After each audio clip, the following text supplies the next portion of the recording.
Today, we're saying enough. This has got to end. It's a rare day in San Diego when every politician agrees on one single issue, but these days, declaring a state of emergency for the Tijuana River Valley has become a unifying cause. Sadly, that cause has now been rejected by the governor of California. This would be such an easy win for him.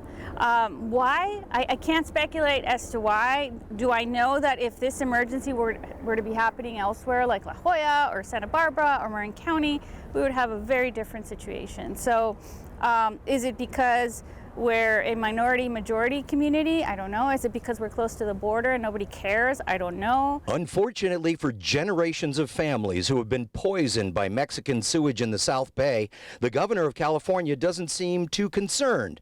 He immediately denied the state of emergency for the Tijuana River Valley, sending a very clear message to the politicians and the people of South San Diego. It's ironic because at this point we have the government of Mexico moving way faster than us. They're actually putting shovels in the ground in the next couple of months, and they're going to have Punta Bandera fixed by 2025.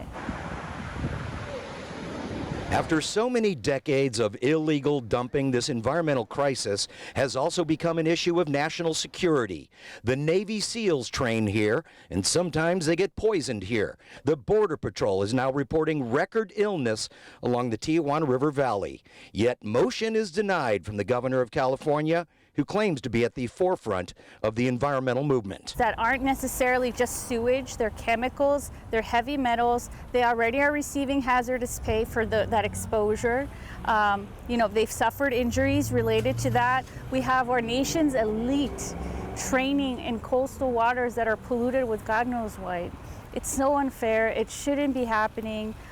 We need to make sure that this is prioritized as a national security issue as well. Make no mistake, this is the longest running environmental crime in American history, at least 40 years and counting.